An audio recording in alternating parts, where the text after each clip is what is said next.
Bienvenue sur Onde Bordelaise, le podcast qui met en lumière les parcours, les talents et les histoires qui font vibrer Bordeaux. Aujourd'hui, on reçoit un artiste que vous avez très certainement déjà vu passer sur les réseaux sociaux, un chanteur bordelais, une voix singulière, un univers qui parle à toute une génération. Un artiste qui s'est fait connaître grâce à un titre qui a marqué les esprits, Ncity. Son parcours, sa vision, sa musique. J'ai l'honneur d'accueillir aujourd'hui Oussama. Onde Bordelaise, le podcast 100% bordelais. Bonjour Oussama, Bonjour, comment vas-tu? impeccable et toi? Ça fait un moment que je voulais t'inviter. En tout cas, je te remercie beaucoup d'avoir accepté cette invitation. C'est un honneur pour moi. Avec plaisir. Ouais, je t'ai écouté souvent, mais on va parler un petit peu de musique après. Ouais. Tout d'abord, j'aimerais que tu te présentes pour ceux qui ne te connaissent pas. Très simple, Oussama, artiste de Bordeaux. Voilà, j'ai commencé il y a peut-être 3-4 ans. Et j'ai toujours été passionné de musique depuis petit. J'ai commencé à chanter, à faire mes propres chansons. Je joue aussi de quelques instruments à côté. Et puis voilà, très simplement. Ok, très bien. Avant que tu sois dans la musique, t'étais comment toi, dans ta vie? J'avais une vie normale, hein. J'ai grandi avec des parents aimants. Voilà, j'ai eu une éducation normale, centrée sur les études. Tu connais, les parents, c'est d'abord les études, après tu fais ce que tu veux. Donc j'ai fait mes études, voilà, j'ai grandi, j'ai eu ma petite adolescence, beaucoup dans le sport. J'étais beaucoup dans le sport, beaucoup de foot. Ah ouais. J'ai fait beaucoup d'handball aussi. J'ai fait 7-8 ans d'handball. Là, ça va faire peut-être 7-8 ans aussi de foot. Et voilà, je me dépensais énormément. J'étais vraiment beaucoup plus dans le sport que dans la musique, même si j'aimais beaucoup la musique. Et voilà. Et la musique aussi, je l'ai eue de par mon père. Mon père, Ok. il était musicien, il avait un orchestre de musique orientale. D'accord. Et du coup, je tiens ça de lui de base. Il jouait quel instrument ton père? Il jouait un peu de tout, mais il chantait surtout. C'était, Ah, d'accord. c'était le chanteur de son groupe. Et il jouait un petit peu de piano, voilà, il maîtrisait un petit peu la guitare, mais c'était plus le chant. Donc je tiens ça de lui, on va dire, de base. Ah, d'accord. Voilà. Ton inspiration vient de ton père en réalité, c'est Ouais, ça? je pense que inconsciemment, même si j'ai jamais vraiment suivi son style, on va dire, musical, inconsciemment, je pense que tout ça, ça vient de lui. Ok. Voilà. Donc du coup, tu l'accompagnais partout? Ça se passait comment? Franchement, je l'ai accompagné dans quelques soirées, événements, etc. Mais je l'accompagnais pas tout le temps, quoi. C'était vraiment de temps en temps. Parce que lui, je pense aussi, il voulait pas trop que j'aille. J'étais petit, lui, c'était son travail. Ouais. En vrai, c'est un travail. Donc voilà, il veut être professionnel. Donc voilà, si t'as ton enfant un peu dans les pattes, c'est un peu compliqué. Mais ouais, je l'ai accompagné. Quand j'ai grandi, je pense 15-16 ans, j'ai commencé un peu à jouer avec lui. Et puis voilà, ça m'a plu, mais je me suis orienté vers un autre style, on va dire, après, voir la suite. D'accord. Ouais. Et tu dis qu'en fait, tu t'es inspiré par ton père. À quel moment tu te dis, ben, vas-y, je vais essayer de faire de la musique? Ça arrivait très tard. Ça arrivait très, très tard. Parce qu'en vrai, comme je te dis, quand j'ai grandi, j'étais pas... J'aimais la musique, mais j'étais plus dans le sport. Et dans ma tête, il n'y avait aucun moyen à ce que ça devienne un métier. En fait, j'y pensais même pas. Ouais. J'ai jamais pensé à me dire, ouais, plus tard, je vais être artiste, je vais commencer à sortir des sons, vivre de ma musique et tout. Non. Moi, je fais mes cours pour faire plaisir aux parents, en vrai. Voilà, je fais mes cours. Et puis voilà. Et ça, en fait, c'est arrivé, je pense qu'à partir de la terminale. À partir de la terminale, j'ai commencé à m'intéresser à comment composer une musique, les logiciels d'enregistrement, des trucs comme ça. Et après le bac, chez moi, je suis tombé un peu amoureux de ça, de la création musicale, de comment faire des prods, jouer du piano, comment écrire une chanson. Et en fait, c'est devenu une matrix un peu à ce moment-là. Donc je faisais mes études et en parallèle, dès que j'arrive à la maison, j'étais sur FL Studio pour ceux qui connaissent. J'étais sur FL Studio et là c'était voilà, j'écrivais, et c'était le début. Bon, c'était pas fou, Oui, mais c'est ce qui m'a construit. c'est un début. Ouais. C'est ce qui t'a construit. Ok. Et je voulais voir avec toi, c'était ton père, ton inspiration. Quand tu démarres justement à composer, à t'intéresser à la musique? Est-ce qu'il y a d'autres inspirations qui te viennent à l'esprit? Dans le Au niveau musical. niveau musical. Parce que tu as quand même une identité musicale. Ouais. Ben, franchement, je vais te dire, ça n'a rien à voir avec ce que je fais aujourd'hui. Mais moi, j'écoutais beaucoup de rap. J'écoutais énormément de rap parce que c'était le style que tout le monde écoutait un peu au lycée et même après. Voilà, j'écoutais beaucoup Damso, j'écoutais Hamza. Ok. Voilà, j'écoutais de base quand j'ai commencé la musique, je copiais un peu ces artistes-là. Tu t'inspirais? Ouais. Ouais, tu t'inspirais. Non, après, tu sais, quand tu commences, tu sais pas où tu vas. Oui. En fait, c'est ça qui est important, c'est qu'en vrai, moi je trouve ce qui fait la différence chez un artiste et un chanteur, on va dire un chanteur lambda, en fait, c'est son identité. En fait, si un artiste, il arrive à développer une identité artistique, et tu vois, quand on les compte, on se dit, ah ça c'est un tel, ah ça c'est du Oussama, ah ça c'est du, je sais pas, Distinct, ah ça. En fait, c'est là où je trouve il y a le propre de l'artiste. Et à l'époque, quand je commençais, ben, t'as pas cette identité-là, tu vois. Donc, tu te cherches. C'est comme un peu l'adolescence, mais en vrai, dans la musique. Tu te cherches et jusqu'à que tu trouves ton truc, tu te dis, ah, ça me correspond bien, je trouve que ça me ressemble bien. Vas-y, je vais faire ça. C'est vrai que tu as une vraie identité quand même. Mm. Ton identité, elle est orientée plus vers un public homme ou féminin? Franchement, quand j'ai commencé, je ne cherchais pas à toucher qui que ce soit. Je voulais rassembler en fait au niveau de ma musique. Mais après, j'ai fait une musique qui ressemblait aussi à la musique qui me touchait. Moi, j'ai toujours écouté ben, les chansons d'amour, tu vois, de manière générale, que ce soit aux États-Unis, avec des artistes comme Adele, par exemple, Ouais. que j'ai écouté beaucoup. Mais aussi, par exemple, dans le rail. Tu vois, Ouais. quand je réécoute les chansons de Cheb Hasni, ça touche Ouais. au plus profond. Et moi, c'est ce que j'ai aimé dans la musique. Moi, je me disais, en Je fait, voulais toucher. voilà, c'est ça. Je voulais toucher les cœurs. Comme en fait, tu vois, ces musiques qui m'ont touché, qui me font penser à des choses, à des souvenirs et tout. Je me suis dit, moi, je vais faire une musique comme ça et qui soit reconnue par tout le monde. C'était ça mon principal objectif au début. Voilà. Ok. Il y a un moment, avant que tu aies ce succès, Mm. à quel moment tu te dis, ben, je vais faire découvrir ma musique sur les réseaux sociaux? Alors, en fait, ça a commencé comment? Comme je t'ai dit, ça arrivait peut-être après la terminale, où j'ai commencé à faire du son, mais je publiais rien. J'étais vraiment chez moi, dans ma chambre et tout, à mes amis, ma famille et tout. Et en fait, c'est arrivé par la suite de publier en fait, sur les réseaux. Mais j'y allais à tatillon, tu vois, parce que j'avais un peu peur du regard des gens. Et je me disais, ouais, les gens, ils vont se foutre de moi, Ouais. ils vont rigoler et tout. Tu avais peur du regard des gens, c'est ça? Voilà, c'est ça.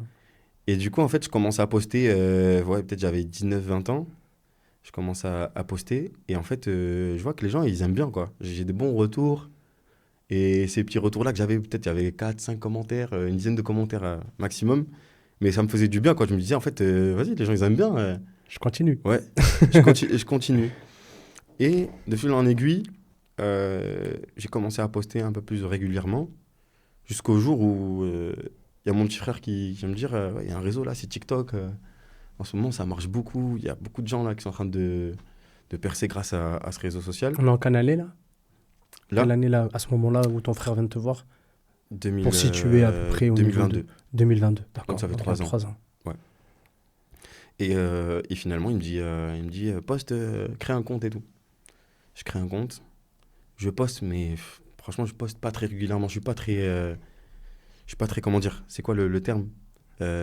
Rigoureux. Ouais. Je suis pas rigoureux sur. J'ai jamais été quelqu'un de rigoureux de toute façon, en vrai. Donc voilà. C'est ce qu'il y avait sur mes bulletins de notes, du potentiel, mais manque de rigueur. Et ben ça a toujours été moi. Et du coup, je commence à poster, mais voilà, c'était pas fou. Et mon frère il me dit, mais poste régulièrement et tout. Et en fait, un jour, je me lève. J'étais arrivé à un moment donné où j'avais plus trop d'espoir. Je sais pas, j'arrivais plus, je me disais, ouais, ça va pas marcher, laisse tomber, machin. Un peu en déprime. Et là, je me dis, un peu de sursaut, un peu d'orgueil. Je me dis, vas-y, tu sais quoi, mets-toi un mois à fond, pour une fois dans ta vie, et une rigueur, et poste. Fais comme tu fais les créations, là, les sons que tu fais, poste-les sur TikTok. Et fais ça pendant un mois. Et si ça marche pas, j'arrête. Tu vois, je me suis dit, à la fin, si je vois que ça marche pas, ça porte pas ses fruits, j'arrête la musique. Ou en tout cas, j'en fais que chez moi, mais je poste plus. Et je commence, je crois que c'était quoi? C'était juillet 2022. Je commence pendant un mois et je lâche pas. Je commence à poster un son, de sons, toujours avec le même concept. Je vous ai fait un son, dites-moi ce que vous en pensez. Ouais. Ça, c'est très intéressant d'ailleurs, ce que tu... Voilà. Vas-y, on en parlera tout à l'heure. Pas de Pas de souci. souci. Et du coup, je continue ce concept et je spam ce concept comme jamais. Et en fait, ça a vraiment pas mis beaucoup de temps à décoller parce que je pense qu'au bout de peut-être la 10e vidéo, ben, en fait, je vois que toutes les vidéos marchent. Voilà, ça commence. Bon, au début, c'est pas, pour certains, c'est pas fou, mais pour moi, ça l'était. Ouais. Quand je vois des 20, 30 000, 40 000, 50 000 vues, ben, à l'époque, moi, j'en faisais pas plus de 10, 5 000, tu vois. Ouais. Et là, je vois des vidéos qui arrivent à 100, 200, 300, 400, 1 million. Et là, je me dis, wow, qu'est-ce qui se passe? Et voilà, jusqu'au jour où il y a une City qui arrive. Incroyable. Voilà, jusqu'au jour où... En réalité, toi, tu te mets sur les réseaux, tu te dis, bon, j'essaye, mais sans te dire que tu vas avoir ce succès-là. Non, pas À du aucun tout. moment. À aucun moment. Tu postes pour poster, pour faire plaisir aux gens, en réalité. Je poste pour faire plaisir aux gens. Et dans ce challenge de 1 mois que je me suis tenu, je me suis dit, vas-y, je vais poster. Et si ça marche, tant mieux. Si ça marche pas, j'arrête. Ok. En fait, à la fin de ce mois-là, je me suis dit, si ça marche pas, c'est bon, j'arrête. Je vais trouver un travail. Voilà. Je venais de finir mes études, je trouvais un travail et puis voilà. Et jusqu'au jour où j'arrive, ben, ce jour-là, c'est genre, je me rappelle plus de la date exacte, mais je poste un son. Et ce jour-là, j'avais pas envie de faire la vidéo. Tu sais, ce problème de rigueur là. Ouais. J'avais pas envie, j'étais fatigué et tout. Je me dis, oh, vas-y, j'ai la flemme. Et je me lève et je me rendors. Je fais une sieste. Incroyable. Genre, mais 15 minutes. Et là, je me dis, vas-y, tiens-toi, comme tu t'es dit, tiens-toi dans cette rigueur-là de faire les sons que tu t'es dit, une vidéo par jour. Je me réveille comme ça, je me mets sur mon logiciel, mon piano. Je me dis, bon, qu'est-ce que j'ai pas fait? Vas-y, j'ai pas chanté en arabe. Pourquoi je mélangerais pas le français et l'arabe? Ça peut être beau et tout, je le tente. De quoi je vais parler? Je parle de mon ex-relation. J'ai dit, vas-y, j'ai plus rien à perdre. Je parle de mon ex, on va dire. Enfin, de la relation qui s'est terminée. Et vas-y, j'écris le son. Je fais ça vraiment, je pense que j'ai dû faire ça en même pas 20 minutes, une demi-heure. Je chante, je fais le truc, je fais la petite vidéo comme d'habitude et je poste. Mais vraiment, je pense que c'est la vidéo que j'ai fait plus à l'arrache. Tu vois? Et je pars dormir. Je repars dormir, je fais ma sieste, mais je dors pendant 2-3 heures. Je me réveille comme ça, et là, je regarde mon téléphone et je vois des potes qui me disent, ouais, regarde TikTok et tout. Mon frère aussi qui me dit, regarde ta vidéo, elle marche de fou et tout. Je comprends pas. Ah, je me réveille, je viens de me réveiller. Je me dis, qu'est-ce qui se passe? Et en fait, je vois ma vidéo, elle est en train de buzzer de fou. Et en 2-3 heures, elle était déjà à 400 000, 500 000 vues. Et le lendemain, elle était à 2 ou 3 millions de vues. Et c'est ce qui a créé NCT, tu vois. Parce que je l'ai sorti par la suite. Incroyable. Ouais. Ça me donne des frissons. Non, mais vraiment. Non, c'est Parce fou. que, en fait, Mm. comment tu le racontes, moi, je le vis. Tu vois, j'essaie de le vivre aussi de mon côté. Et en fait, c'est incroyable parce que tu passes de se dire, mais j'ai un challenge de 30 jours. C'est ça, en fait. J'ai C'est 30 ça. jours. Personne lambda. On va dire les termes. Et là, tu as une vidéo avec ce son-là que tout le monde connaît aujourd'hui, une City qui mélange justement la darija marocaine, le dialecte marocain pour ceux qui ne connaissent pas, C'est ça. et le français. Tu envoies ça, tu vas t'endormir et là, boum. Comment tu vis la chose? Bah, franchement, grave content. Mais en même temps, ça fait peur. Ça fait peur parce que quand tu vois, t'es pas habitué à recevoir déjà autant d'attention de la part des gens et autant d'amour d'un coup. Et ça fait peur parce qu'en fait, tu sais pas comment gérer, tu vois. Surtout quand tu es tout seul. Tu vois, moi, comme je te dis, on en parlait avant de commencer. Ouais. Et je te disais, moi, vraiment, ce qui m'intéressait, c'était la musique d'abord, tu vois. La musique et le fait que ça devienne un métier, c'est arrivé beaucoup plus tard. Mais vraiment, moi, la passion, c'est la musique. Et en fait, quand tu arrives, tu es confronté à ça, où tu vois les gens qui te DM, des artistes que tu écoutes, ils t'envoient des messages, tu vois que le son, tout le monde l'attend et tout. Mais en fait, d'un côté, tu es excité, tu es content, mais d'un côté, ça t'a peur aussi. Tu te dis, qu'est-ce qu'il faut que je fasse comment il faut que je... Tu vois, tu n'as pas les codes. Mais bon, après, voilà, ça se fait avec l'expérience. Ça se fait. Tu fais des erreurs en vrai, ouais. mais tu fais des erreurs, mais tu apprends de tes erreurs, tu vois. C'est vrai, c'est ça, oui. Mais après, de toute manière, tu sais, moi, j'ai toujours ce truc-là de ma mère. Ouais. Tu sais, elle me disait, arrête de toucher la théière. Mm. Et moi, je la touchais. Mm. Mais tu sais, elle était chaude. Ouais, Donc, ça. je la touchais. Ouais. Mais je l'ai touchée qu'une fois. Mais des fois, c'est ça. Hein. Des fois, il faut laisser les gens être confrontés aux choses pour qu'ils être- apprennent. Exact. Et c'est quoi qui t'a le plus surpris dans ce changement? Parce que tu dis que t'as pas les codes. Mm. Qu'est-ce qui, pour toi, ça signifie quoi? Mais en fait, il faut se rendre compte que, tu vois, quand t'es... parce que les réseaux sociaux, c'est un monde. Mais la vie réelle, c'est autre chose, tu vois. Il y a une différence entre les réseaux sociaux et la vie réelle.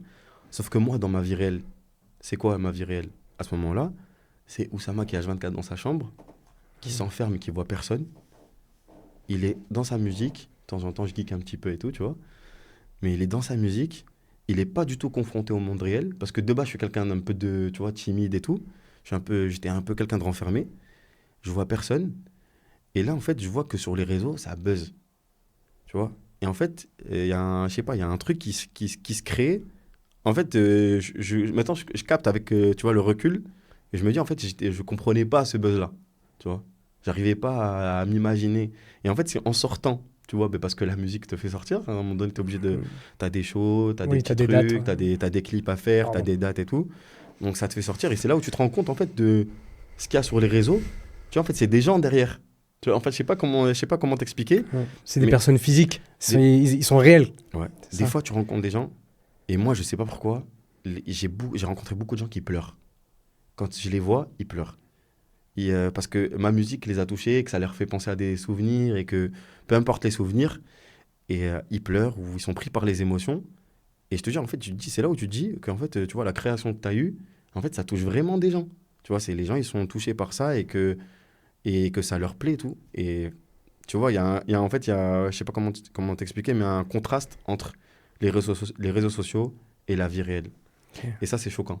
Ça, c'est perturbant un peu de voir ça. Parce qu'en fait, il y a une chose aussi, c'est que avant les réseaux et après les réseaux, même ton comportement sur le terrain, il doit être modifié un petit peu sans que Exactement. que tu le veuilles en réalité. Ça, c'est très important. C'est que, Parce que c'est ton image. de fou. En fait, c'est pour ça qu'on te dit, il y a des artistes des fois qui disent que la musique c'est un peu cardio, mais je comprends ça maintenant parce que psychologiquement, il faut être préparé. Parce qu'en fait, c'est un monde où il faut avoir les codes. C'est pas un monde. C'est comme un monde professionnel, mais c'est un monde professionnel avec ses codes, etc. Mm. Et ça, faut être préparé parce que en vrai, qui dit aussi réussite sur les réseaux, succès, musique et tout, dit aussi argent. Et ça, faut faire très attention parce que Ouais. tu vois, tu as des gens autour qui te veulent pas forcément ton bien, qui te voient un peu comme l'expression la poule aux œufs d'or. Mm. Et voilà, tu vois. Donc, faut être armé. Ouais. Faut comprendre en tout cas aussi le game dans lequel tu es, tu vois. Bien sûr. Et au niveau professionnel, parce que tu m'as dit tout à l'heure que tu n'étais pas très rigoureux. Ouais. Qu'est-ce que ça t'a infligé comme effort à faire? Parce que là, on Mhm. te demande de te professionnaliser, donc on passe à un haut niveau là. Mhm. Qu'est-ce que tu mets en place pour tout ça? Bah déjà, tu te structures. Il te faut une équipe, tu vois. Parce que tu arrives à un moment donné où le son, il marche, mais tu es sollicité par des maisons de disques. Parce qu'ils voient que tu as une réussite. T'as un potentiel. Voilà, tu as un Mhm. potentiel.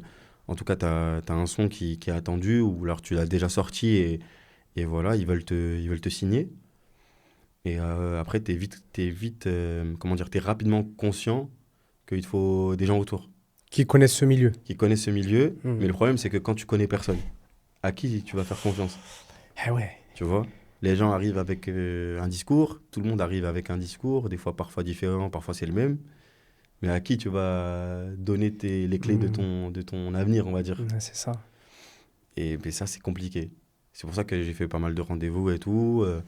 Voilà, j'ai pris mon temps. Et finalement, j'ai signé avec l'équipe avec laquelle je suis aujourd'hui, tu vois. Ok. Ça se Mais- passe bien. Ça se passe bien. Mais Ok. tu vois, c'est important, tu vois, pour peut-être les artistes qui vont, C'est s'ils ça. écoutent. Ben, on est là aussi pour ça, pour sensibiliser. Voilà. Moi, je pense, tu vois, certains artistes parfois m'envoient un message pour que je les conseille et tout. J'ai pas énormément de conseils à leur donner. Parce que, en fait, tu vois, le truc, c'est que les gens vont venir te donner des conseils. Mais en vrai, tu vois, le meilleur conseil que je peux donner, c'est de ne pas écouter ces conseils-là. En vrai, c'est fais ton truc, tu vois, sois authentique, fais la musique que tu as envie de faire et ça va venir, tu vois. Mais travaille sur toi-même, tu vois, comment dire, c'est toi qui dois t'élever à un certain niveau, et c'est tout. Le reste, franchement, tu vois, et te structurer, tu vois. Avoir des gens autour de toi qui sont bienveillants, ça, c'est pas donné à tout le monde. Ouais.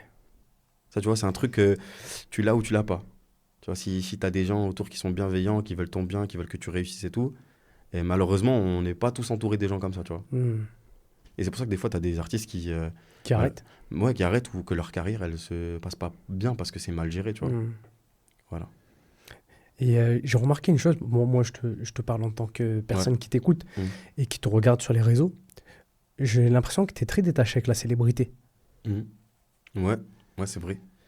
Je sais pas, parce que de base, je suis quelqu'un de simple en vrai, et j'avais pas envie de... J'ai envie de rester moi-même, tu vois. Et puis, en vrai, c'est... Comment je pourrais dire? En vrai, c'est plus un truc où je me protège aussi. C'est une protection de ne pas rentrer dans ce truc-là, parce que je sais qu'aussi ça a ses vices, tu vois. C'est la musique, voilà, c'est la célébrité, les trucs comme ça a beaucoup de vices. Et puis voilà, je préfère rester un peu de mon côté, même si, tu vois, je parle aussi avec d'autres artistes. Oui, bien sûr. Voilà, j'échange, parce que c'est mon travail, on va dire, aussi d'un côté, donc je reste Tu connecté. fais du réseau. Ouais, Là, il faut. Hein. c'est ça. Et voilà, mais d'un côté aussi, je me préserve de ça. Tu vois, je me préserve de ça. Moi, je suis un mec, je suis très famille. Voilà, j'ai ma petite famille, mes cousins, voilà, les parents, les frères, les sœurs. Voilà, tu vois. J'ai besoin de ça et j'ai pas besoin de devenir quelqu'un d'autre. Et je pense aussi, c'est pour ça que les gens, ils m'ont bien aimé aussi quelque part. C'est parce que, tu vois, je leur ai montré ce côté-là, enfin, ma personne. Et je pense que ça revient beaucoup ce que tu me dis, tu vois. Je me dis, ouais, les gens, t'es quelqu'un de simple, t'as l'air gentil et tout. Et ça, tu vois, j'ai envie de le garder. Tu vois, j'ai pas envie de me starifier, tu vois. Ça fait encore partie de ton identité. Voilà. C'est Oussama. Exactement. Oui, par contre, il y a deux Oussama, c'est pour ça. Ouais, c'est ça. C'est Oussama. Et comment ta famille perçoit cette réussite? Parce que ça doit faire peur pour une maman ou pour un papa. Ben, je pense en fait, de base, ils comprenaient pas trop. Et en fait, ils l'ont compris quand... En fait, parce que quand je sors, par exemple, d'une city, moi, je suis tout seul à la maison et eux, ils sont au Maroc. Okay. Et ils sont au Maroc et tout. Et en fait, ils passent leurs vacances et tout. Et en fait, ils voient des voitures passer avec mon son. Ils vont dans un café. Dans un café, dans un commerce, ils entendent ma musique. À la radio, ils l'entendent. Et en fait, c'est là où ils se rendent compte. Et à chaque fois qu'ils entendent ma chanson, bah, ils m'envoient une vidéo, tu vois. Et du coup, bah, ils sont fiers. Enfin, j'imagine qu'ils sont fiers. Après, tu vois, tu connais, hein, on est... très pudique. Voilà, on est très pudique. Ouais. Mais j'imagine qu'ils sont fiers. Mais d'un côté aussi, beaucoup de réticence parce qu'ils savent aussi que c'est un domaine qui est un peu compliqué, un peu dangereux. Donc, beaucoup de précautions. Et voilà, tu vois, mais après, ils me font confiance. Ils m'ont toujours fait confiance. Donc, Je pense que tout à l'heure, tu disais, ouais, il ne faut pas écouter tous les conseils, mais je pense que les conseils de la famille sont les meilleurs, non? Ah, les conseils, surtout des parents. Des parents, ouais. Ah ouais. Moi, il ne faut pas rigoler avec ça, hein, tu vois. Il y a beaucoup de fois où j'étais sûr de moi et j'en parlais avec... parce que je suis proche de ma mère, tu vois. Et j'en parlais avec ma mère, elle me dit, ouais, non, mais tu ne devrais pas faire comme ça. Fais attention. Et toi, tu dis, non, t'inquiète, je gère. Et en fait, tu reviens, je te jure, H24, elle a tout le temps raison. Parce qu'en fait, elle a tellement de bienveillance envers toi qu'en fait, elle te dit les choses pour te protéger. Et voilà, donc écoutez vos parents, c'est important. Ouais, c'est important. Ouais. Et celle qui t'a faite aussi, donc tu connais des plus petits. C'est ça, elle te connaît par cœur. Et comme tu as dit, encore une fois, c'est les personnes qui te voudront le plus de bien, en réalité. De fou. Tu peux pas avoir plus de bienveillance que tes parents. Ouais. Voilà. J'ai remarqué une chose. Tu es très proche de ta communauté sur les réseaux. J'ai l'impression que tu as ce besoin de t'être toujours connecté à eux. Je me trompe ou pas? C'est vrai. Après, je le fais dans un certain contexte et tout. Mais j'aime bien parce que, en fait, je trouve que c'est la moindre des choses. Après, moi, j'ai encore cette chance-là de le faire, tu vois. Parce qu'on n'est pas arrivé à des stades où, tu vois, où il y a certaines stars qui sont tellement énormes que, tu vois, ils sont obligés de déléguer tout ça. Bah, ils n'ont pas le temps, tu vois. Tu peux pas avoir le temps d'être au studio, de faire un show. Parfois, il y en a qui en font... Quand je vois Gims, par exemple, la réussite stratosphérique qu'il a, tu vois. Il fait 2-3 shows des fois par soir. Comment tu peux avoir le temps de parler à ta communauté? C'est pas possible. Et moi, j'ai encore ce temps-là. Dès que j'en trouve, tu vois, j'essaie De répondre. ouais, de répondre. Ouais, je vois. Voilà. T'es quand même actif. Même sur, je fais de temps en temps des petits lives et tout avec eux. Ouais, cool. Tu vois, ils ont l'habitude et tout. Ils sont contents de me voir. On chante les chansons qu'ils ont envie de chanter. Ouais. Et puis voilà, c'est important de rester connecté. Ouais, c'est une manière aussi de les remercier parce que ça Obligé. vient d'eux, hein, Bah, en réalité. sans eux, t'es rien. Et je trouve que c'est dommage parce qu'il y a certains artistes peut-être qui oublient ça. Mais de base, sans les gens, on n'est personne. Hein. Ouais. Si les gens n'écoutent pas notre musique, on n'existe pas dans ce monde, tu vois. En tout cas, dans le monde de la musique. Ouais, bien Ouais. sûr. Et t'es franco-marocain. Ouais. T'es d'où au Maroc? Moi, je suis de Meknes et Khmset. Et en France, t'es de Bordeaux? Ouais. T'es d'où à Bordeaux? Moi, j'étais un peu partout à Bordeaux, tu vois. J'étais un peu partout. J'étais à Talence, j'étais à Bordeaux-Centre, j'étais à Senon. Ah ouais, je Voilà, savais pas. j'étais à Senon. Et voilà. De base, j'ai grandi du côté, dans un petit village pas loin de la Dordogne. Ouais. Et après, je suis venu à Bordeaux. D'accord. Ouais. Je t'ai posé cette question-là Mhm. parce que vu que tu as une double culture Mhm. franco-marocaine, quel impact elle a dans ton travail, Mhm. dans ta production de musique? Mais franchement, ça a une grosse part. C'est une part plus importante que ce que j'imaginerais. Parce que de base, quand j'ai commencé la musique, tu vois, j'avais pas du tout cette connotation orientale. Je l'avais dans ma voix, mais j'écrivais pas du tout en arabe, par exemple. Tu vois, en Darija, j'écrivais pas en Ouais. Darija. Mhm.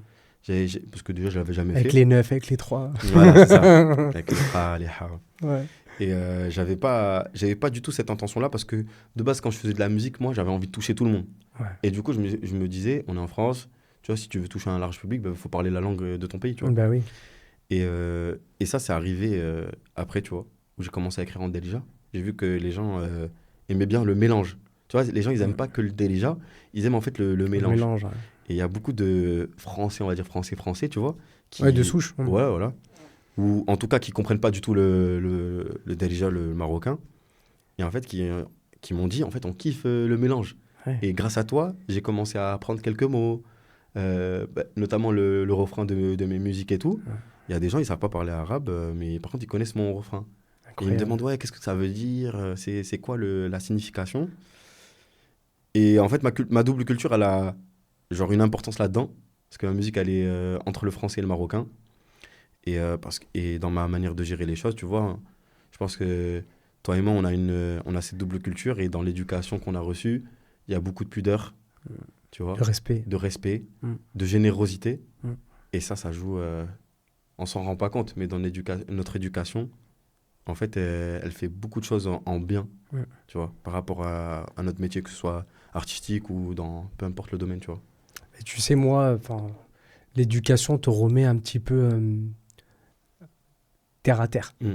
Tu vois, De fou. c'est d'accord, ok, j'ai fait ça, mais n'oublie pas. Mm. Tu vois, tu reviens un petit peu de qui tu étais, Mm. d'où tu viens, parce que c'est important de se rappeler d'où on vient. De fou. Et c'est ça qui construit une personne. Ouais, de fou. Ouais. D'accord. Je voulais voir avec toi, j'ai vu que tu avais fait la première partie de Distinct. Ouais. J'ai fait les deux, j'en ai fait deux. Tu en as fait 2. Ouais. Comment ça s'est passé la connexion? C'est toi qui vas vers lui, c'est lui qui vient vers toi, comment ça se passe? La connexion, comment ça s'est fait?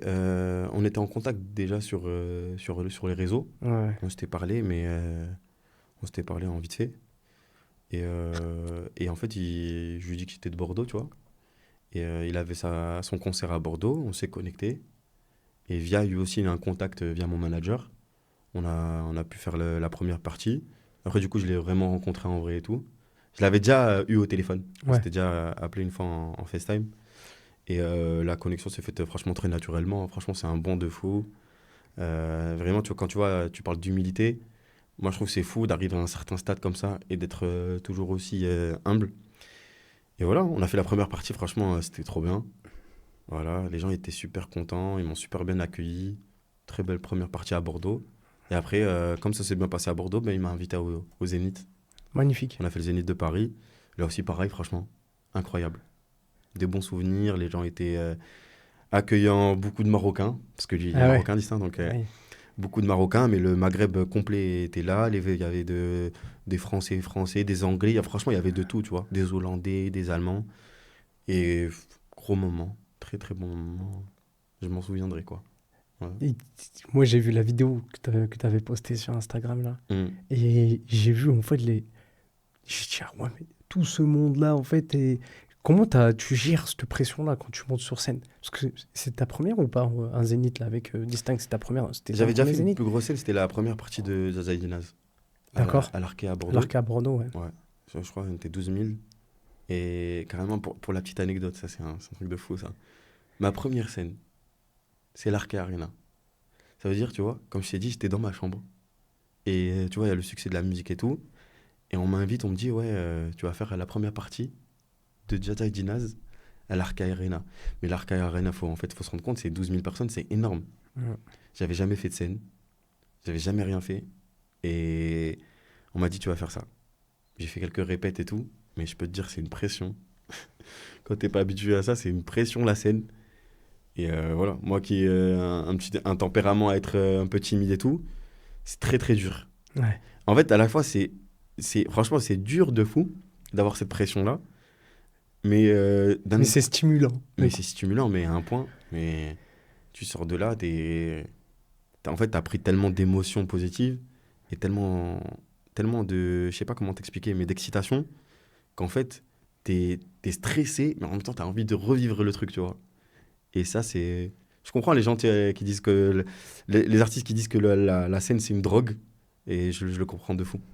Parce que c'est comme un shot de dopamine, un peu, Bah oui. d'adrénaline que tu prends. Que tu vis de suite. Ouais. Parce qu'il faut rappeler que avant de te faire connaître, Mm. tu étais derrière ton écran. C'est ça, Donc derrière ton écran, tu avais des likes, des pouces, des petits commentaires. exactement. Et là, tu arrives devant ces gens-là T'as qui te soutiennent. T'as tout compris.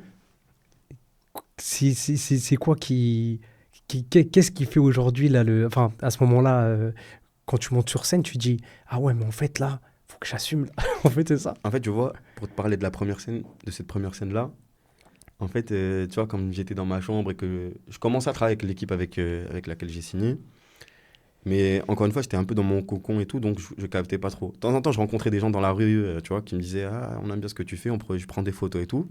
Je commençais un peu à mesurer l'impact, mais c'est quand je suis arrivé sur cette scène-là et que je chante, tu vois, ben, le son qui a le plus marché, en fait, je pensais pas que les gens, ils allaient chanter autant. En fait, j'étais surpris de voir que les gens connaissent autant mon son, tu vois. Ouais. Je rentre et je vois que tout le monde chante. Et là, je suis choqué. Je me dis, mais en fait, là, les gens, ils chantent mon son, tu vois. Et ça me faisait bizarre, quoi. Je me disais, il y a énormément de gens et grave de gens qui le chantent. Et j'étais agréablement surpris. Et d'un côté, ça m'a permis de mesurer un peu l'impact que ça avait eu, tu vois. Mais franchement, très bonne expérience. D'ailleurs, aussi, une équipe, Zaza et Dinas, franchement, pareil. C'était bien. Ouais, c'était des gens au top. Franchement, super. Derrière ta visibilité, Mm. là, tu faisais ça dans ta chambre. Mm. Ou je sais pas où c'était, Ouais, c'était dans ta chambre. Ouais, dans ma chambre. Tu commences à avoir de la visibilité. Aujourd'hui, tu es un professionnel. Mhm. À quoi ressemblent tes journées? C'est très très simple. En vrai, c'est beaucoup de musique. C'est beaucoup de musique, soit chez moi, soit au studio. Tu vois, parce que j'ai gardé encore ce truc de composer chez moi, parce que tu vois, c'est là où je suis dans ma bulle, où je peux m'exprimer le plus facilement. Mais sinon, c'est énormément de studio. Voilà, surtout en ce moment, tu vois, comme je suis en train de préparer un projet. Énormément de studio. Voilà, quand il faut aller faire des clips, quand il faut faire un média. Sur les réseaux sociaux, tu vois, c'est le nerf de la guerre, mais je suis beaucoup présent sur les réseaux. Donc voilà, c'est tout travailler sa communication, travailler les idées que tu peux avoir, la musique, faire des retours sur la musique, voilà, travailler avec différents compositeurs, aller chercher des nouveautés. Voilà, c'est tout ce travail-là. Et ça, c'est beaucoup de travail de réflexion en plus, tu vois. Et voilà, hein, très simplement.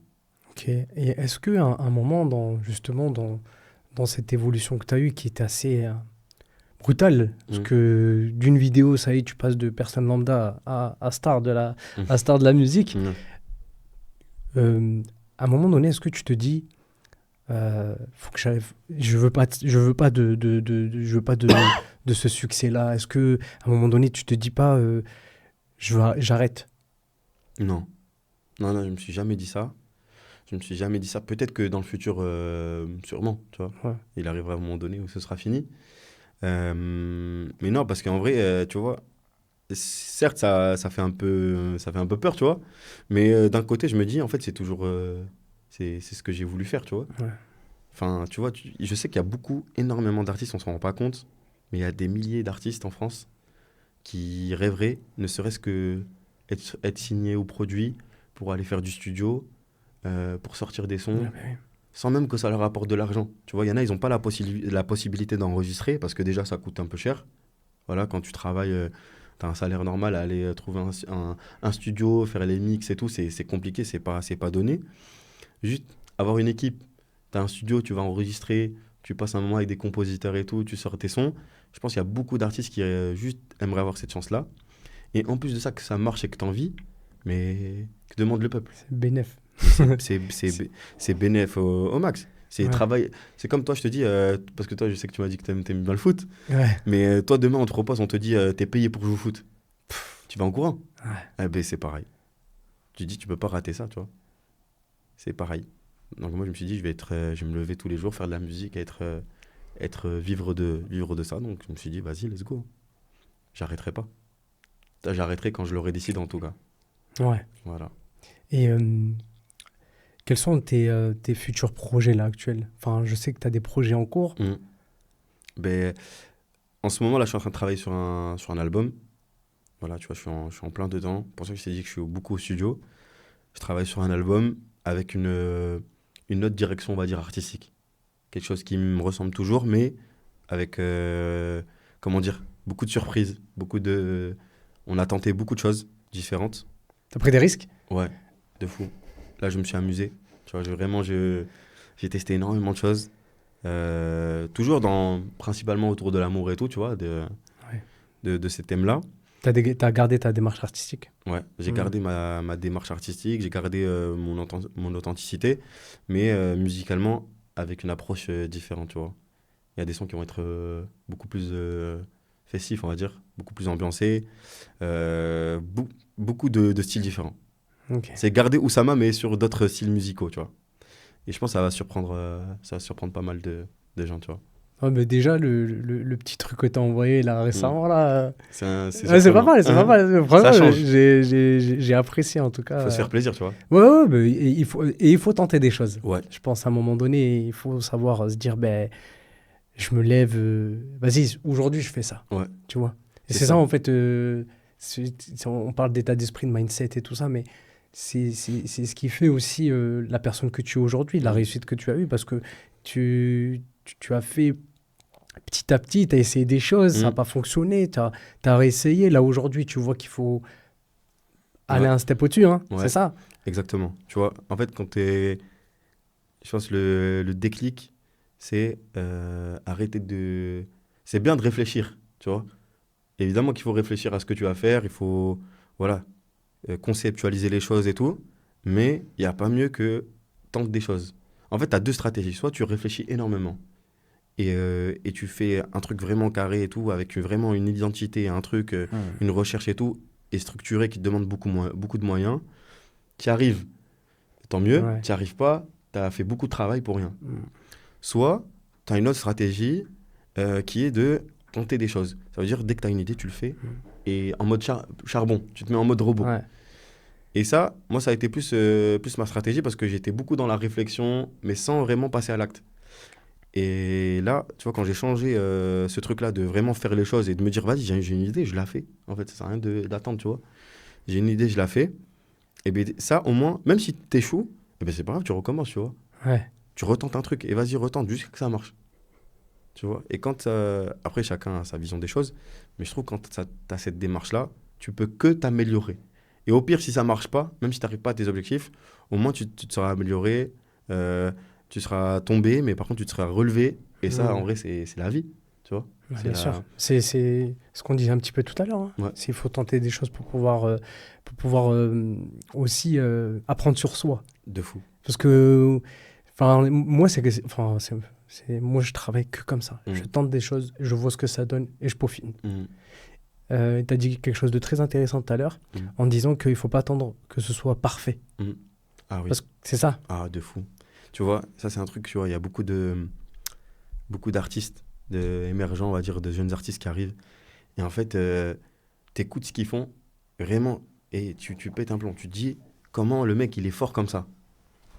C'est fou. Tu vois, moi, j'ai mon petit cousin. Mon petit cousin, et c'est pas parce que c'est mon petit cousin, c'est Ouais. vraiment, il est trop fort.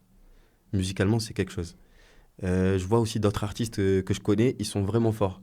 Le problème, c'est qu'en fait, ils font rien. En fait, ils ont tellement peur enfin, ils ont peur que ce soit pas parfait, et du coup, ils font pas. Ouais. Mais en fait, si tu montres pas ce que tu fais, les gens, ils sont jamais au courant. Ouais, ils vont pas aller vers toi. La communication, c'est important, tu vois. Aujourd'hui, les réseaux sociaux, c'est la clé. On le sait, tu vois. Si t'es pas sur les réseaux sociaux, comment tu veux que ça marche? Ça peut pas marcher. Vas-y, poste. Et des fois, il y a des artistes qui me disent, ouais, je comprends pas, vas-y, je fais des sons et tout, et c'est bien. Les gens, ils me disent que c'est bien et tout, mais ça marche pas. Je lui dis, vas-y, t'es sur les réseaux un peu, machin. Ouais, vas-y, montre-moi ce que tu fais. Une vidéo tous les mois, une vidéo tous les je sais pas combien de temps. Mais non, Possible. ça marchera pas. Au moins une vidéo par jour. Ouais. Ça, C'est ce qui est préconisé, entre guillemets. Ouais, ou alors en tout cas, ouais, t'es régulier dans ton voilà, truc, faut être tous les régulier. 2 jours, tous les 2-3 jours, tu Mm. vois, au minimum. Ouais. Ça, c'est le. Après, le succès d'une musique, elle est aussi, elle est liée aussi au public aussi. C'est le public qui décide. C'est le public qui décide. Mais encore faut-il que le public ait accès à ça. Ouais. Si tu Ouais, montres c'est pas pas aux gens, les gens, ils peuvent pas être au courant. Mm.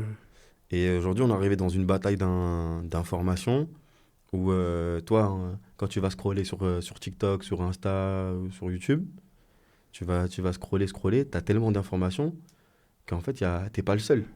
Tu vois, il y a des créateurs, ils font ça tous les jours et ils spamment les gens Mm. pour occuper les gens sur leur téléphone. Ouais. Et toi, il faut que tu te fasses une place. Tu vois, tu peux pas arriver, poster une fois tous les mois et dire ouais, ça marche pas, je sais pas quoi. Il y a des mecs qui postent 3 fois par jour. Il faut que tu postes toi aussi.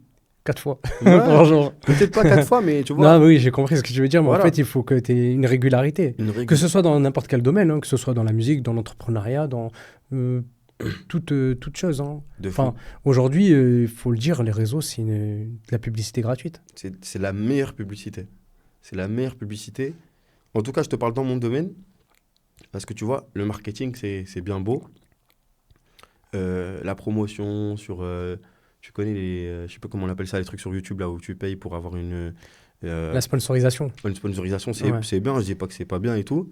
Mais la meilleure publicité, enfin, c'est la tienne, quoi. Ouais. Toi, en tant que créateur de contenu, peu importe si c'est artistique ou pas, en tant que créateur de contenu, le meilleur marketing, c'est toi. Ouais. Et si tu n'arrives pas à développer ça, c'est compliqué de se faire une place, tu vois. Ouais. À moins d'avoir un piston, une chance, ou un mec qui vient, qui sort de nulle part, il a grave qui fait ton truc, il te dit, ouais, vas-y, je vais te pousser et tout. Et encore, tu vois. Ouais. Et là, tu parles des réseaux sociaux. Mm. Est-ce que les réseaux sociaux, vu que c'est des formats short de 45-60 secondes, la plupart du temps, est-ce que ça influence ta production de musique? Oui.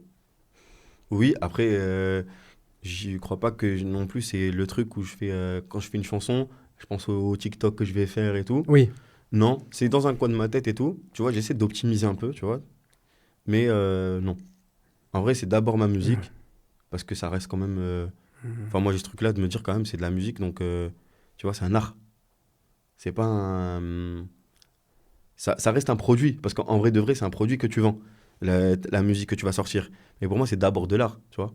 C'est d'abord de l'art, fais ton art, dis ce que tu as au fond de ton cœur, dis ce que tu as dans ta tête et tout, et propose ce que tu as proposé artistiquement, et après, ça vient, tu vois.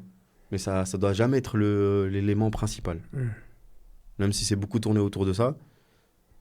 En tout cas, parce qu'en fait, Ouais. moi j'ai remarqué que les musiques elles étaient beaucoup boostées aussi par rapport à ce que tu crées sur les réseaux en fait. Parce que à chaque fois tu as toujours une petite partie de cette musique là qui est reprise par des influenceurs, qui est reprise par je sais pas tu sais ils font beaucoup d'acapella toi le premier avec playbacks. City, les playbacks, il y en a plein qui l'ont fait. Mm. Combien de fois j'ai scrollé, j'ai dit ah ouais lui aussi, ah ouais lui aussi. Mm. Et en fait, c'est pour ça que je t'ai posé cette question là. C'est que concrètement, on va aller voir le long format. Et le long format, il est où? Il est sur les plateformes de musique.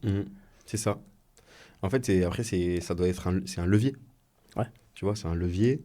C'est d'abord tu fais ton produit et après tu le vends mais ça arrive après, tu vois. La façon de vendre, il faut la détacher de ton produit, tu vois. Ça, faut réfléchir après.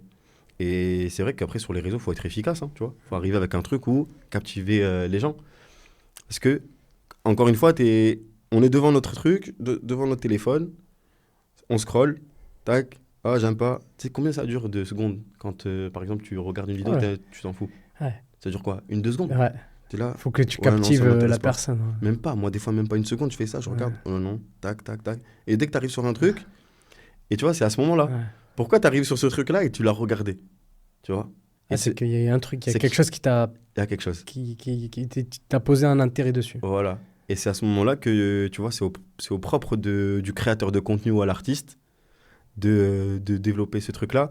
Même si je trouve ça dommage parce que, tu vois, il y en a, ils disent, les artistes, c'est devenu des créateurs de contenu ou des influenceurs. Parce que il y en a, ils passent beaucoup de temps à faire leurs vidéos plutôt qu'à faire leur musique ou quoi, tu vois. Mais c'est le monde d'aujourd'hui. Tu peux pas passer. Aujourd'hui, quand tu es artiste, surtout artiste en développement, Ouais. que voilà, tu vois, tu es obligé de passer par là si tu veux promouvoir ta musique, tu vois. En fait, on est dans. Enfin, moi, je pense que ces personnes-là qui pensent ça, je pense qu'elles sont un peu nostalgiques aussi Ouais, de la musique d'avant. ouais. Je comprends. Parce que t'es dans l'ère des réseaux, donc tu dois t'adapter, comme nous, entrepreneurs, comme un footballeur, même des footballeurs aujourd'hui, tu vas sur leur page Instagram, il y a un travail qui est fait. Ouais. Parce que derrière, il y a des sponsors qui les regardent, tu vois, et c'est comme ça aussi que on te signe. Regarde Neymar, par exemple, on le signe parce que c'est un très bon joueur, mais parce qu'on sait très bien que demain, si on le signe, il va vendre tant de maillots. Ah, mais c'est de fou. Tu vois? C'est un produit, ça reste aussi un produit, tu vois. J'ai pris Neymar, mais ça peut être Mbappé ou d'autres, mais c'était pour schématiser, tu vois. Et ouais, c'est intéressant, hein. C'est très intéressant. Ouais. Et j'aimerais voir avec toi, aujourd'hui, tu vas sortir un album. Est-ce que tu as des dates prévues? Ouais, on est en train de préparer ça. On n'a pas encore les dates, mais on est en train de préparer une petite tournée. Ok. On est en train de préparer quelques dates. Et voilà, de toute façon, je mettrai au courant les gens sur les réseaux. D'accord. Et voilà, commencer par ma ville, tu vois. Je suis obligé de faire les choses à Bordeaux. D'abord, commencer par ma ville. Et après, on ira sur d'autres villes. Hein. C'est bien que tu dises que tu es de Bordeaux. Hein, parce Bah que les gens, ils n'arrivent pas à te localiser. Ah, c'est Ah, fou. moi, je savais que tu étais de Parce Bordeaux. que c'est vrai que je le montrais pas trop. Mais c'est vrai que je le montrais pas trop. Je l'ai pas souvent dit que j'étais de Bordeaux. Et c'est quand les gens ils me demandent, je leur dis ouais, je suis de Bordeaux. Et des fois, tu rencontres des gens et ils disent ah ouais, t'es là et tout. Comment ça se fait que t'es là et tout. Je dis je suis de Bordeaux, moi. Ah bon, je savais pas que t'étais de Bordeaux et tout. Tu vois. Il y en a qui croient que je suis de Bruxelles. Oussama BDX. Ouais, mais BDX, il y en a qui connaissent pas. Ouais, ça peut être autre chose, c'est vrai. Il y a que les Bordelais peut-être qui connaissent BDX, tu vois. Mais par exemple, il y en a qui croient que je suis de Bruxelles. Ah oui, parce que c'est BX. Oh, voilà. Ouais. Il y en a qui croient que je suis de Bruxelles. Donc non, je suis pas de Bruxelles, je suis de Bordeaux. Tu vois. Et j'avais une autre question, c'est, tu sais, tous les artistes utilisent un nom de scène. Pourquoi tu utilises ton prénom? Mais parce qu'on en revient à ce truc d'authenticité. J'ai réfléchi, tu vois. J'ai réfléchi pendant longtemps et tout. Je me suis dit, vas-y, pourquoi j'ai pas faut que je me trouve un nom de scène, tu vois. Ouais. Et en fait, je cherchais, je trouvais pas. Et je me suis dit, vas-y, tu sais quoi, c'est mon prénom. En vrai, qu'est-ce qui me définit le mieux? Je fais une musique qui se prône, pas qui se prône. J'ai fait une musique qui est authentique. Autant rester aller au bout du concept, tu vois. Ouais. Voilà, je m'appelle Oussama, j'ai mon histoire, et ça, c'est ma musique. Simple. Tu sais que t'as fait du bien à des Oussama. Enfin, déjà, moi, tu m'as fait du bien déjà avec ton prénom. On devient de plus en plus rare. Ouais, c'est vrai, c'est vrai. On On devient devient de plus en plus rare, c'est vrai. Et est-ce que tu as un message à tous les Bordelais? Bordelais, en tout cas, moi, je suis très fier d'être de Bordeaux. Très content d'être de Bordeaux. Je trouve qu'on est dans une bonne ville où il y a quand même tu vois, quand on voit les autres villes, parfois, ça peut être inquiétant, tu vois. On est quand même dans une bonne ville où les gens sont plutôt bien, je trouve. Après, bon, c'est jamais parfait, hein. Mais on est dans une ville où c'est quand même calme et tout. Donc, on a cette chance-là. Et puis, voilà, Bordeaux, c'est ma ville, c'est une ville magnifique, tu vois. Moi, j'aime bien juste me promener, tu vois, sortir, aller sur les quais. Voilà. J'ai ce truc, même si de base, tu vois, je suis pas un mec, je suis pas né ici. Mais aujourd'hui, tu vois, je me sens, tu vois, bordelais. Je me sens pas autre chose. Est-ce que tu as un message à ta famille? Ah ben, normal, ma famille, tu vois, c'est mon, comment dire, c'est mon tout, quoi. Tu vois, ma famille, c'est le plus important pour moi. Tu vois, je fais tout pour ma famille. Je travaille autour de ça. Tu vois, c'est d'abord ma famille et après je vois. Quand je prends une décision dans ma vie, je pense d'abord à ma famille et après je pense à moi. Ouais. Tu vois. Et voilà. Au plus, d'autant plus que pour moi, c'est particulier, tu vois, parce que j'ai perdu mon père il n'y a pas très très longtemps. Ouais. Mais tu vois, c'est très... voilà, comme je suis le plus grand en plus, donc j'ai ce rôle-là de faire attention à ma famille. Ah, t'es l'aîné toi aussi? Ouais, je suis l'aîné. C'est dur, hein? Ouais, en fait, il y a des côtés bien, il y a des côtés positifs, surtout quand tu es petit, Ouais. je trouve. Mais après, quand tu grandis, ça devient une responsabilité. Après, que tu prends aussi avec plaisir parce que c'est les tiens. Voilà, t'aimes ta famille, c'est normal, tu vois. C'est naturel. Mais voilà, hein. Tu vois, comme je t'ai dit, toutes les décisions que je prends, c'est autour de ça. Je pourrais pas prendre une décision qui met en péril, même pas en péril, mais une décision qui satisfait pas ma famille ou un truc du genre, tu vois, c'est impossible. Tu restes dans tes valeurs. Obligé. T'es obligé. C'est d'abord ça. Tu vois, Et c'est ce qui pérennise aussi ce que tu es et ce que tu produis. Ouais. Parce que, encore une fois, c'est les seuls qui vont te dire ce que tu fais de bien et ce que tu fais de mal. Et c'est au fond ceux qui resteront toujours là pour toi, tu vois. Ouais, Même si demain tu te prends la tête avec ton frère, bon, chacun Oui, ça après arrive. ses histoires. Tu peux te prendre la tête avec ton frère, même parfois avec tes parents et tout. Demain, tu es dans une galère. Mais regarde qui va venir t'aider. C'est vrai. C'est ta famille. Et ça, tu vois, j'en suis conscient et naturellement, tu vois, je ferai tout pour eux, tu vois, c'est normal. Et qu'est-ce qu'on peut te souhaiter? Franchement, qu'est-ce qu'on peut me souhaiter? Du bonheur, de la sérénité, de la tranquillité. C'est beaucoup autour de ça, hein. De la paix, je pense qu'il n'y a pas mieux, la santé. Et voilà, après la réussite, si ça doit venir, ça vient, tu vois. En tout cas, on ne court pas après ça. Ouais. Tu vois, Tu t'es focus sur ce que tu produis, enfin, faire plaisir aux gens. Ouais, faire plaisir aux gens, faire en sorte que pour moi aussi, ça se passe bien. Mais genre, c'est pas une... comment dire, c'est pas un truc, c'est pas une matrix. Je me dis pas, ouais, il faut absolument que ça marche. Même si je suis motivé, tu vois, je suis pas quelqu'un de... Voilà, je dirais que j'ai quand même ce truc d'entrepreneur où j'ai envie de faire de grandes choses, où j'ai de l'ambition. Mais toujours avec ce petit frein qui me dit, si ça arrive, tu vois, je fais tout pour que ça marche. J'essaie de faire en sorte que ça marche. Mais si ça arrive, ça marche pas, c'est pas grave, tu vois. En vrai... tu vois, nous, moi je suis musulman, tu vois, alhamdoulilah. Tu vois, on se plaint pas de... On mange, on vit, on arrive à passer du temps avec notre famille, on a la santé. En vrai, je te jure que c'est le principal, hein. Le reste, c'est que du bonus. C'est en plus. Ouais, c'est que en plus. Du bonus. Ouais, Okay. c'est fou. Merci, Avec Oussama. plaisir. Merci pour avoir accepté mon invitation. Ça a été un plaisir. Avec plaisir, franchement, j'ai vu ton travail et je suis venu direct parce que ça tu vois, ça donne de la motivation, tu vois. Ça donne de la motivation et puis ton travail, j'aime beaucoup parce que c'est sain, tu vois, il n'y a pas de truc piège ou quoi, donc franchement, très très bien ce que tu fais. Merci beaucoup. Avec plaisir. Merci. Et à bientôt. À bientôt. Merci d'avoir regardé ou écouté cet épisode d'Onde Bordelaise. Si ce podcast vous a plu, n'hésitez pas à vous abonner, à liker et à partager autour de vous. Nous sommes disponibles sur Instagram, TikTok et Spotify. Vous retrouverez tous nos liens en description. Et si vous souhaitez intervenir ou avoir des informations pour passer dans notre média, n'hésitez pas à nous contacter à l'adresse suivante ondebordelaise@gmail.com. On se retrouve très vite pour un nouvel épisode d'Onde Bordelaise. Prenez soin de vous. On just Bordelaise, le podcast 100% Bordelaise.